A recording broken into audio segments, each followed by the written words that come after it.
જય શ્રી સ્વામિનારાયણ। આજે આપણે ગુલાબજાંબુ બનાવવાના છે।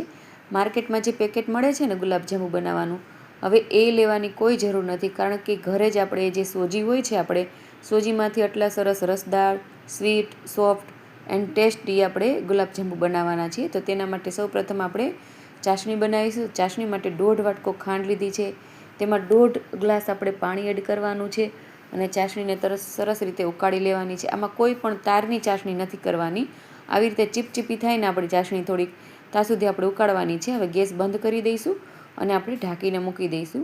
હવે આપણે ગુલાબજાંબુ બનાવવા માટે 1 વાટકો સોજી લીધી છે, તેની અંદર આપણે 3 વાટકા દૂધ એડ કરવાનું છે। સોજીને આપણે ઝીણી અથવા જાડી તમે કોઈ પણ લઈ શકો છો અને એકદમ ઘટ થવા લાગે ત્યાં સુધી આપણે સતત મિક્સ કરવાનું છે। એક ડો ફોર્મમાં આપણે રેડી કરવાનું છે। તો આપણું સરસ જે સોજી છે એકદમ ફૂલી ગઈ છે અને એકદમ ડો ફોર્મમાં રેડી થઈ ગયું છે। તો આપણે ગેસ બંધ કરી દઈશું અને એક ઊંડા બાઉલમાં આપણે બધું જ મિશ્રણ આપણે કાઢી લઈશું। ઠરી જાય ને પછી આપણે હાથમાં ઘી લગાવી અને સરસ રીતે બધું મિશ્રણ મિક્સ કરી દઈશું। સરસ રીતે મસળી લેવાનું છે। આવી રીતે ડો સરસ રેડી થઈ જાય પછી જેટલો આપણે આકાર ગમતો હોય ને એવો તમે ગોળ અથવા તો લંબગોળ આપણે શેપ આપી શકીએ છીએ।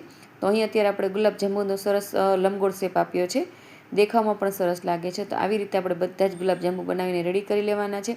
તો અહીં આપણે બધા જ ગુલાબજાંબુ બનીને હવે રેડી થઈ ગયા છે અને હવે આપણે તેલ ગરમ કરવા માટે મૂકી દઈશું। તો સરસ તેલ આપણું ગરમ થઈ ગયું છે, તો એક એક કરીને બધા જ ગુલાબજાંબુ આપણે એડ કરી દેવાના છે। ફ્રેન્ડ્સ, સોજીના ગુલાબજાંબુ તમે જો એક વખત બનાવશો ને તો બહારના ગુલાબજાંબુ તમે લેવાનું જ બંધ કરી દેશો। તમે બહારના પેકેટ પણ નહીં લ્યો અને વારંવાર તમે આવી રીતે સોજીના જ ગુલાબજાંબુ બનાવશો તો આવી રીતે ધીમે ધીમે એકદમ સરસ બ્રાઉન કલરના થાય ને ત્યાં સુધી આપણે તળી લેવાના છે। તો સરસ આપણા ગુલાબજાંબુ એકદમ બ્રાઉન કલરના બની અને રેડી થઈ ગયા છે।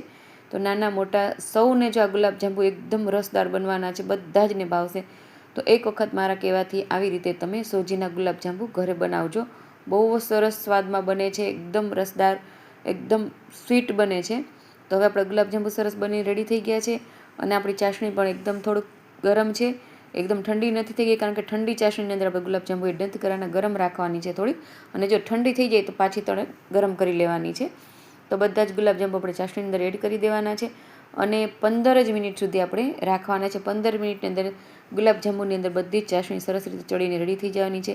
તો આપણે સરસ ગુલાબજાંબુ એકદમ રસદાર બનીને રેડી થઈ ગયા છે। તો ફ્રેન્ડ્સ, તમને આ સોજીના ગુલાબજાંબુ કેવા લાગ્યા એ મને કમેન્ટ કરીને જરૂર જણાવજો અને તમને જો આ રેસીપી ગમી હોય તો મારી આ ચેનલને લાઇક કરજો, શેર કરજો અને સબસ્ક્રાઈબ કરજો, એટલે તમને મારા આગળના બધા જ વિડીયોની નોટિફિકેશન મળતી રહે। અને આવી જ નવી નવી વાનગીઓ સાથે આપણે ફરીથી મળીશું। જય શ્રી સ્વામિનારાયણ, જય શ્રી કૃષ્ણ।